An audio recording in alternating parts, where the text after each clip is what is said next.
This is the Apple effect.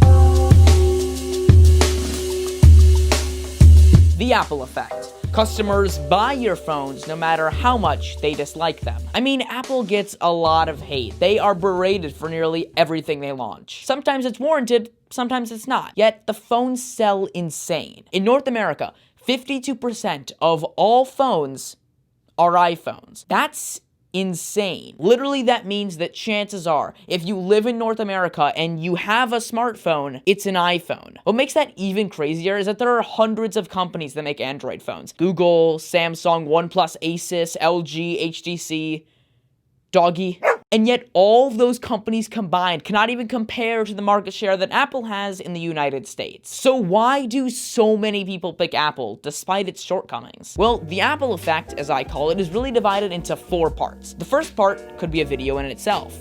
And it is. It's called Apple's Master Plan. It specifically talks about Apple's track record. See, it's about how they take a ton of risks with their products, like removing ports or adding features customers didn't ask for / didn't know they needed, but customers, whether consciously or not, kind of just trust that Apple's making the right decision. Think about it. When Apple got rid of the CD ports on Macs in 2013, people were outraged, but Apple was right. No one uses CDs anymore. Now it's the same thing with the headphone jack and things like that. They've done this countless times with the USB ports, 3-pin charger, even the floppy disk back in the day. They got a lot of hate for taking the floppy disk out of the Macintosh. Looking back, they obviously made the right decision. So, for the most part in Apple's history, they've been right. They really do have a great track record of making the right risky decisions. It seems like they're always 3 steps ahead of the customer, so that their products are already future-proofed when they come out. Part 2. Simple hardware and software. This one is pretty self-explanatory. Apple's products have never been the most flashy, complicated, or full of features, but they're just reliable and easy to use. For you or me who's into tech, it's probably hard to understand this. But think about it this way. If you were to get a phone for your grandma, for example, what would you get? Probably an iPhone, because Android phones have so much going on. There's just so many features. My grandpa would say, no, I don't want any of that. I just want to be able to check my email. I just want an iPhone. And when you have an iPhone for a while, you just get accustomed to it. And learning Android feels like it would be cumbersome. On the contrary, learning iOS from Android isn't hard at all. iOS is much simpler, at least from a lot of people's point of view. iOS just has really nice convenience and simplicity. It just works. It's a don't fix what's not broken kind of scenario. Part 3.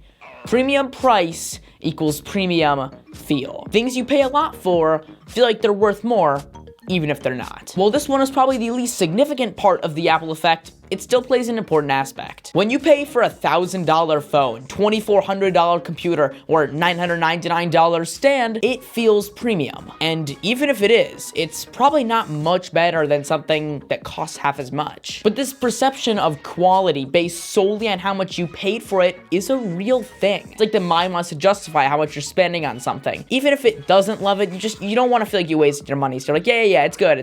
But of course, none of these 3 parts even come close to the biggest and most important part of the Apple effect. Apple's ecosystem. This is obviously the biggest factor. You may have seen a video by a recent fan of mine by the name of Marquise Brownlee, maybe you've heard of him, where he talked about the ecosystem, but simply put, it's how all of Apple's products work together. Not just your own, but everyone's, to create this utopian community where everything is perfect, and leaving would cause more harm than good. See, maybe you start with an iPhone.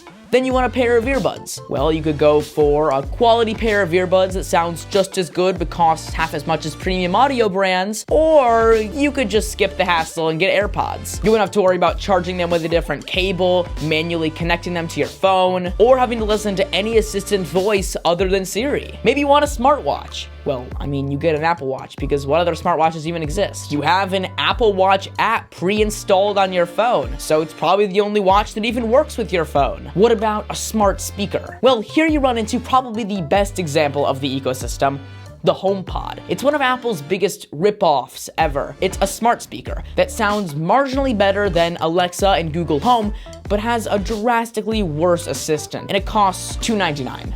$299. I use a Google Home Mini right behind me that I got for $25, and it sounds and works great, and the assistant is more capable. So who in their right mind would buy a HomePod? Well, not a lot of people. But if you already have a bunch of Apple products, the HomePod starts to seem like a good option. When you set a reminder on your native phone Remind app, it automatically syncs with HomePod. When you get texts and calls on your phone, HomePod knows about it too. Because it's the same Siri on all your devices. Siri on your AirPods, Siri on your watch, Siri on your Macbook. They're all the same person. You tell Siri something on one device, it knows it on all of them. And it's not just limited to Siri either. If you text someone something on your phone, your HomePod knows about it. Your watch knows. Your MacBook knows. When you send a text from any of those devices, it's always going to show up in the same text chain with that person. When you receive a text, call, or FaceTime, you can view it and or pick up on any of your devices. When you log onto your phone and then open your computer nearby,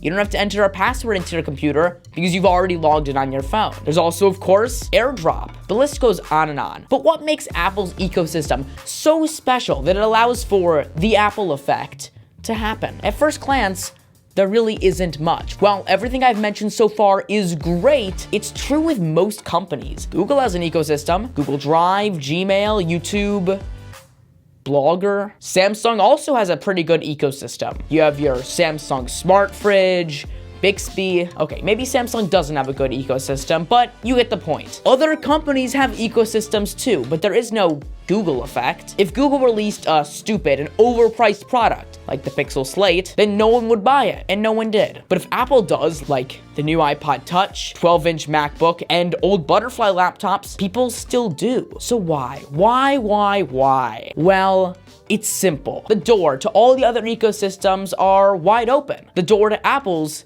is locked tightly closed. If you tried bringing a non-Apple product into their ecosystem, it would throw things totally out of whack. So you're just stuck. Like, if you switch to an Android phone, your Apple Watch would be basically worthless, your HomePod would be completely unable to connect to even play music, your Mac is no longer able to sync with your phone in any of the ways mentioned before, and your AirPods are now just an average pair of earbuds. Everything is pretty much ruined. This isn't true with any other company's ecosystem. Google's ecosystem is the polar opposite of this. It's so universal. Their Android operating system is on nearly every single phone that isn't Apple, and Google Drive, YouTube, and Blogger are web-based apps, so they're supported on any device that has the internet. So you can literally use any modern smartphone other than one made by Apple and any computer of any sort, and they'll sync together nicely. But if you use an Apple phone, leaving the ecosystem is like leaving everything behind. Even Apple's software, iOS, it's 100% proprietary to Apple, and so all your photos, notes, memories, gone to the average consumer. And I say to the average consumer because there are definitely ways to recover all that data and put it onto an Android phone. But ain't nobody got time for that, so nobody does. Once people have an iPhone, whether they like it or not, they usually stay. Every other ecosystem is like a giant field full of activities, people playing one sport over here, one over there, and you're free to mingle and do whatever you want. Sure, there are small sport-to-sport rivalries here and there, but you can kind of get away with doing a mix of everything. Apple's ecosystem is like choosing a place to hide during a storm. Maybe you didn't choose the best place, but once you're there, you gotta stay. Because leaving, even to go somewhere better, would probably be more dangerous than just staying where you are. And so you do. You stay where you are. And as much as you want to leave, you're stuck using these products. Guys, that's pretty much all I have for you today. I hope you enjoyed this video on the Apple effect. Speaking of the Apple effect, I just ordered a brand new Apple product. It looks a little bit like this, except it's 3 inches bigger and 5 years newer, featuring Apple's greatest feature of all time, the Touch Bar. The thing that you definitely use every single day with everything you do and that you definitely didn't forget exists. In the meantime though, so that you're ready to see that video, you need to ring my like button and subscribe to my bell. That's how it works. I gotta go to hype school. See you next week.